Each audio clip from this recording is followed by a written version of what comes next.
Citoyennes, citoyens, bonjour et bienvenue dans ce nouveau dossier de l'espace. L'histoire du système solaire semble être parcourue de bouleversements extraordinaires. Mars a perdu son eau liquide lorsque son atmosphère s'est érodée, Vénus a connu un emballement de son effet de serre qui l'a transformé en un enfer brûlant, le couple Terre-Lune est né d'une collision aux proportions apocalyptiques.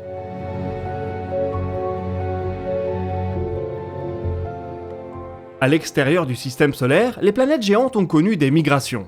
Certains modèles prédisent même que notre système possédait à l'origine 5 planètes géantes, et que l'une d'entre elles a été expulsée dans un immense jeu de billard. Les planètes gazeuses ne portent pas de traces apparentes des catastrophes qu'elles ont rencontrées. On ne peut pas lire l'histoire de leurs impacts dans des cratères. Il y a pourtant des signes qui ne trompent pas. L'un des plus intrigants se trouve du côté d'Uranus. L'avant-dernière planète du système solaire nous apparaît comme une grosse boule blanche ne disposant pas vraiment de signes distinctifs. Elle possède pourtant une particularité unique. Son axe de rotation est incliné à plus de 90 degrés. Une particularité qu'il est difficile d'expliquer. Neptune, qui s'est formé dans la même région, possède un axe de rotation à peu près perpendiculaire au plan de l'écliptique, comme toutes les autres planètes du système. Qu'a-t-il pu se passer dans l'histoire d'Uranus pour faire ainsi basculer une planète géante de 90 degrés ?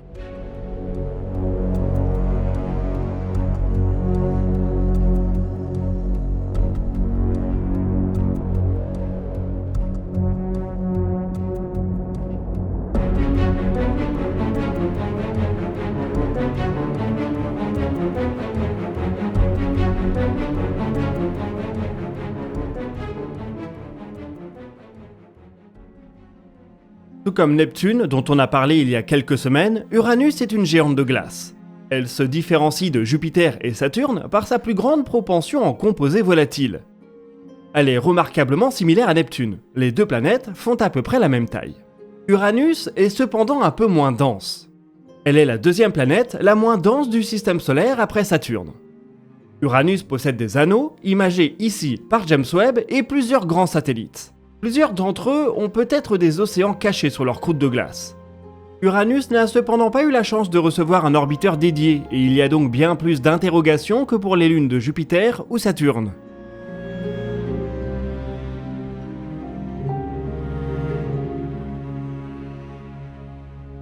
Sur la photo de James Webb, on remarque que les anneaux nous font face. Contrairement à ceux de Saturne, qu'on voit par la tranche, leur circonférence entière est visible.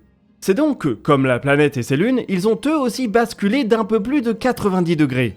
Cette caractéristique unique d'Uranus lui donne des propriétés étranges, notamment au niveau de son climat.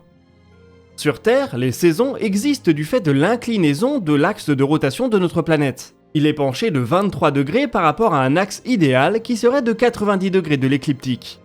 Cela fait qu'alternativement, au fur et à mesure que notre planète suit sa course autour du Soleil, l'hémisphère nord ou l'hémisphère sud reçoivent plus d'ensoleillement. Dans le cas d'Uranus, l'inclinaison est telle que ce sont tour à tour les pôles et l'équateur qui sont les plus illuminés. Sur la totalité d'une année, les pôles reçoivent en moyenne plus de lumière que la région équatoriale. C'est la seule planète dans ce cas. Et pourtant, la température moyenne de l'équateur reste supérieure à celle des pôles. C'est un des mystères irrésolus de la planète.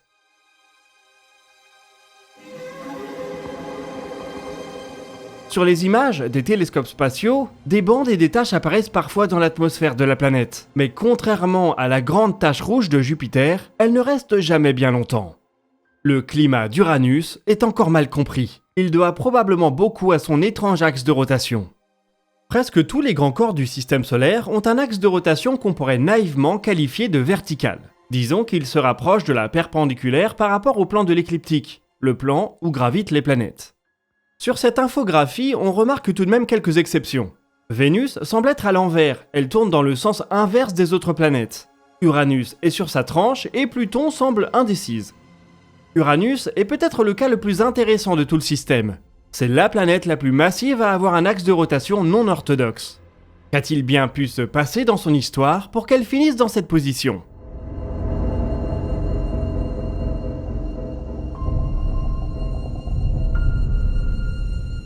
Une des hypothèses les plus courantes est celle d'une collision géante.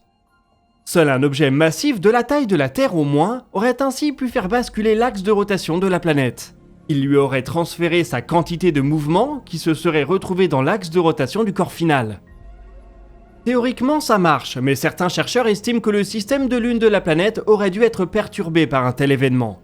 Il devrait notamment être plus riche en composés volatiles, car ceux-ci auraient été dispersés loin de la planète lors de l'impact. Les lunes comportent bel et bien des matériaux volatiles et peut-être même des océans, mais les proportions attendues suite à un tel impact ne collent pas vraiment. Le même processus peut également être attribué à une série de collisions plus petites qui auraient progressivement affecté l'axe de rotation de la planète. Le problème d'un tel scénario est qu'il amène à s'interroger pourquoi Uranus et pas Neptune. Il n'y a rien qui indique qu'Uranus aurait eu de bonnes raisons d'être plus bombardé que sa voisine. Un unique impact géant a le mérite de pouvoir être suffisamment rare pour n'être survenu que sur Uranus. Cela reste cependant une hypothèse peut-être un peu trop facile. On imagine un impact géant parce qu'on ne sait pas quoi mettre d'autre.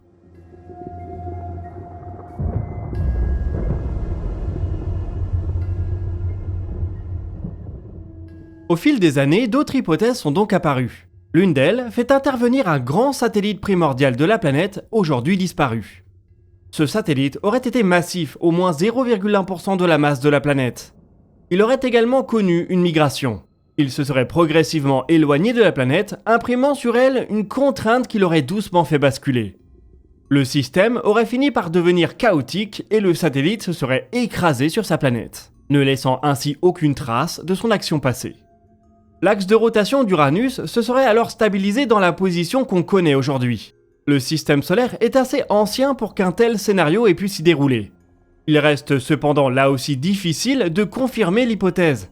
En étudiant l'orbite des différentes lunes d'Uranus, on pourrait éventuellement retrouver l'influence passée de cette lune disparue.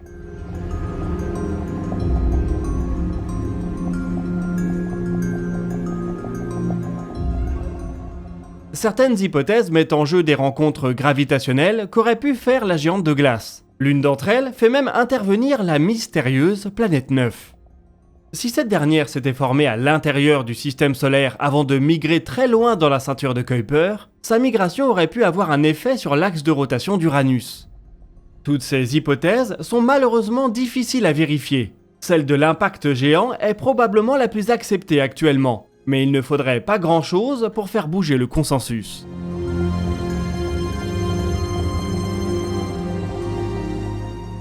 Un des points particulièrement intrigants d'Uranus est son champ magnétique. C'est peut-être le plus étrange dans tout le système solaire.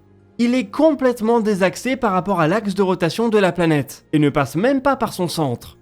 Ces lignes de champ semblent ainsi sortir d'une ligne qui passe environ à un tiers du rayon de la planète. Ils semblent provenir d'un procédé différent des champs magnétiques qu'on observe sur la Terre, Jupiter ou Saturne. Uranus est également plus froide que ce qu'on pourrait attendre. Son cœur semble avoir du mal à dégager l'énergie qu'il a emmagasinée lors de sa formation. Cela pourrait d'ailleurs être un indice sur le mécanisme qui a fait basculer la planète. Certains chercheurs pensent ainsi que le cœur pourrait être isolé thermiquement du reste de la planète, et que le matériau isolant pourrait justement être les restes de l'impacteur géant. À ce stade, il y a beaucoup plus de questions que de réponses. Et c'est complètement normal quand on se rappelle qu'Uranus n'a été exploré que très brièvement par la sonde Voyager 2. Toutes les informations suivantes n'ont pu être obtenues que grâce à des observatoires situés sur Terre ou dans l'espace. Des voix s'élèvent donc dans la communauté des planétologues pour dire qu'il est temps que la planète géante ait droit à une mission dédiée. Un orbiteur qui pourrait rester plusieurs années sur place, observant les changements dans l'atmosphère, survolant régulièrement les lunes et le système d'anneaux.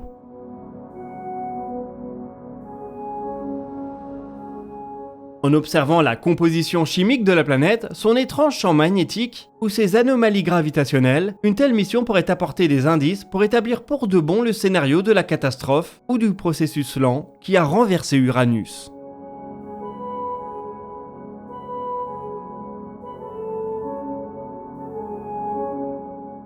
Cela pourrait en plus être l'occasion de dévoiler de nouveaux mondes océans. Autour d'Uranus, il y a 4 suspects.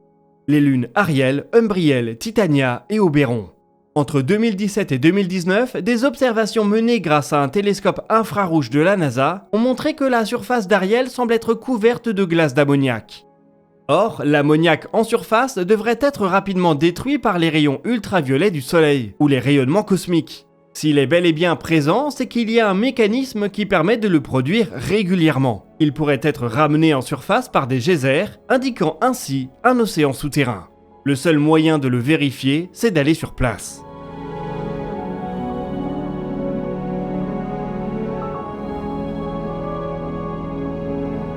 Malheureusement pour nous, cette vérification risque de prendre du temps. Il faudra bien des années à la NASA pour se décider à lancer une telle mission. Bien d'autres années pour concevoir et fabriquer la sonde, et encore au moins une décennie pour faire le voyage s'il s'agit d'un orbiteur. La Chine devrait lancer assez rapidement 2 sondes vers l'extérieur du système solaire avec la mission Interstellar Express. Il y a eu peu de communication récente sur cette mission. Elle pourrait décoller cette année, même s'il faut probablement attendre un retard de calendrier. Aux dernières nouvelles, une telle mission viserait plutôt Jupiter et Neptune. Elle ne devrait donc pas nous aider à résoudre le mystère d'Uranus. En attendant, il faudra donc se contenter de nouvelles études sur les données de Voyager 2, ou éventuellement d'observations de la part de James Webb. Si on a un peu de chance, on y trouvera peut-être un indice pour nous expliquer ce qui a bien pu faire basculer une planète 4 fois plus grande que la Terre de 90 degrés.